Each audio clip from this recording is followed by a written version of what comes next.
दुर्गा पूजा और दशहरा की धूम है। आज अष्टमी है और कल अष्टमी और नवमी एक साथ है। परसों दशमी के दिन रावण वध के साथ दशहरा पर्व मनाया जाएगा। नमस्कार, मेरा नाम अनूप नारायण सिंह है। आज 10 अक्टूबर है और शारदीय नवरात्र का आज अष्टमी तिथि है। आप सच टॉक्स के डिजिटल प्लेटफॉर्म को देख रहे हैं। आज दिन भर की खास खबरों की बात करेंगे, साथ ही साथ आपको बताएंगे फेस्टिवल मूड के बारे में, साथ ही साथ आपको बिहार की उन खबरों के बारे में भी बताएंगे जो प्रतिदिन हम आपको लाइव के माध्यम से बताते हैं, पर आज हम आपको लाइव के माध्यम से नहीं बता रहे हैं। सबसे पहले चर्चा करते हैं पॉलिटिकल ब्रेक का। आज अष्टमी है तो अष्टमी, नवमी, दशमी 3 दिनों तक बिहार में पॉलिटिकल पार्टियों के द्वारा किसी भी प्रकार के बड़े कार्यक्रम आयोजित नहीं किए जाएंगे। आरजेडी के कार्यालय के बाहर नोटिस लगा दिया गया है और कहा गया है कि 10, 11 और 12 अक्टूबर को पार्टी कार्यालय बंद रहेगा। हालांकि बीजेपी प्रदेश कार्यालय में ऐसा कोई नोटिस नहीं लगाया गया है, पर पार्टी के कोई भी पदाधिकारी अगले 3 दिनों तक पार्टी कार्यालय में नहीं आएंगे। हालांकि पार्टी कार्यालय खुला रहेगा, पर फेस्टिवल मूड के कारण वहां पर सिर्फ सुरक्षा कर्मी रहेंगे और विशेष परिस्थितियों में कोई नेता वहां पर आपको मिल सकता है। भाजपा ने अभी अपना पूरा ध्यान पार्टी के सदस्यता अभियान पे लगा रखा है। शारदीय नवरात्र और मेला के बहाने भी लोगों तक पहुंचने की कोशिश हो रही है। जगह जगह फलाहार की व्यवस्था की गई है, जबकि आरजेडी तेजस्वी यादव की चंपारण से शुरू हो रही दूसरी यात्रा की तैयारी में लगी हुई है। पर फिलहाल फेस्टिवल मूड के कारण बिहार में जुबानी जंग ही होगी, पर पार्टी कार्यालयों में चहल पहल अगले 3 दिनों तक नहीं होगी। ये खबर आपको जानना जरूरी है, क्योंकि बिहार के लोग पॉलिटिकल खबरों में ज़्यादा रुचि रखते हैं। अब दूसरी खबर की रुख करते हैं और ये खबर बिहार के शिक्षकों से जुड़ी हुई है। बिहार के शिक्षा विभाग ने 2 अध्यादेश जारी किए हैं। पहले आदेश में शिक्षकों के लिए यह आदेश जारी किया गया है कि जो बिहार लोक सेवा आयोग से चयनित शिक्षक हैं, प्रत्येक 5 वर्ष में उनका तबादला कर दिया जाएगा। इसके लिए सरकार ने नियमावली भी बना ली है। पहले तबादले की व्यवस्था नहीं थी, खासकर नियोजित शिक्षकों को तो सबसे ज़्यादा परेशानी का सामना करना पड़ता था। फिर सरकार ने कहा कि आप बिहार लोक सेवा आयोग की परीक्षा में बैठिए, पास कर जाइए, आप भी बिहार लोक सेवा आयोग से चयनित शिक्षकों के बराबर का अधिकार ले लीजिए। अब बिहार के शिक्षकों के लिए जो दूसरी खबर है वो खासकर सरकारी शिक्षकों के लिए पीड़कदायी है। बिहार सरकार के शिक्षा विभाग ने एक आदेश निकाला है जिसमें कहा गया है कि सरकारी विद्यालयों के शिक्षक जींस और टी-शर्ट पहनकर नहीं आएंगे, साथ ही साथ वे डीजे पर डांस नहीं करेंगे, सोशल मीडिया पर अपना डांस का वीडियो या रील पोस्ट नहीं करेंगे।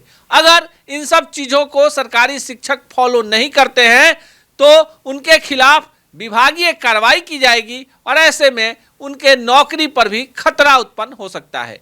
अब हम आपको बताएंगे कि क्यों बिहार के सरकारी शिक्षकों पर ही सारे कायदे, कानून और नियम लागू हो जाते हैं। तो आपको बता दें कि पिछले कई महीनों से बिहार के शिक्षक और शिक्षिकाओं के कई ऐसे वीडियो सोशल मीडिया पर वायरल हुए हैं जिसमें वे डांस कर रहे हैं। खासकर 5 सितंबर को कई सरकारी विद्यालयों में आयोजित कार्यक्रमों में शिक्षक शिक्षिकाओं का डांस वायरल हुआ है, जो बिहार के शिक्षा विभाग के लिए गले की हड्डी बन गया है।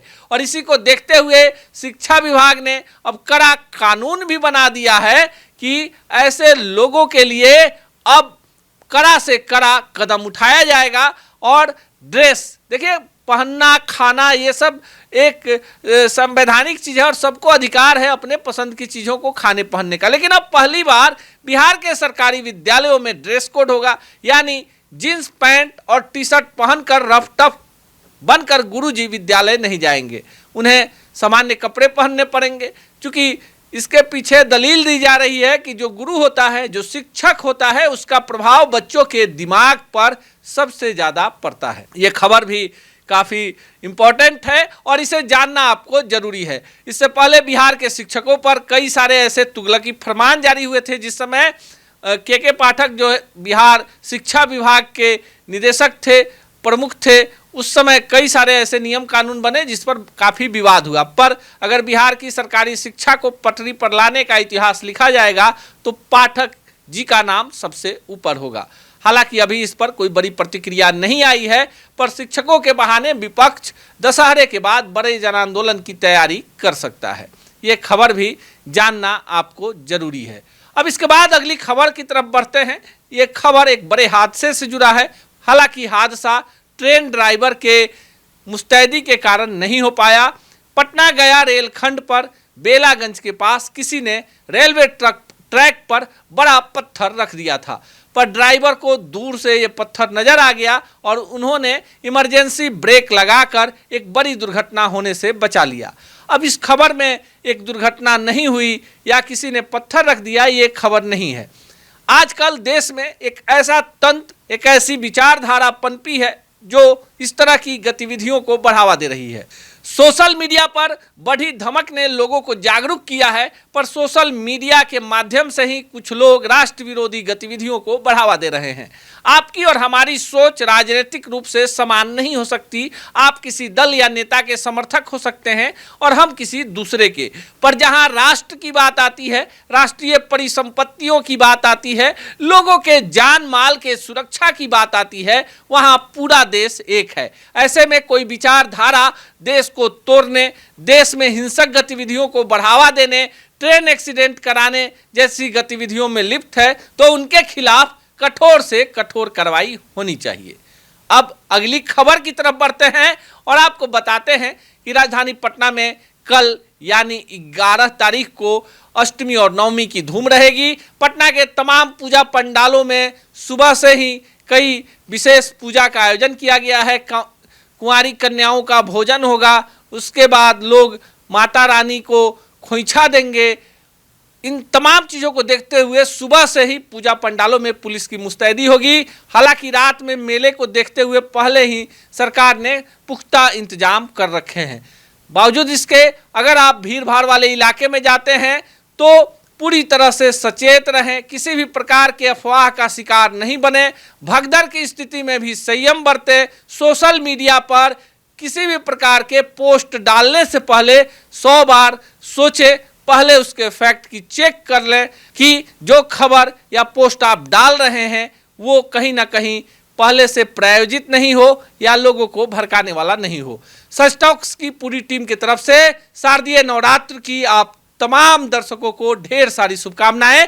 कल हम फिर आएंगे, आपको दिन भर की खबरें बताएंगे, पूजा पर अपडेट रहेंगे और देश दुनिया प्रदेश की खबरों पर भी हमारी टीम पैनी निगाह के साथ आपके बीच होगी। तब तक के लिए दीजिए विदा, नमस्कार।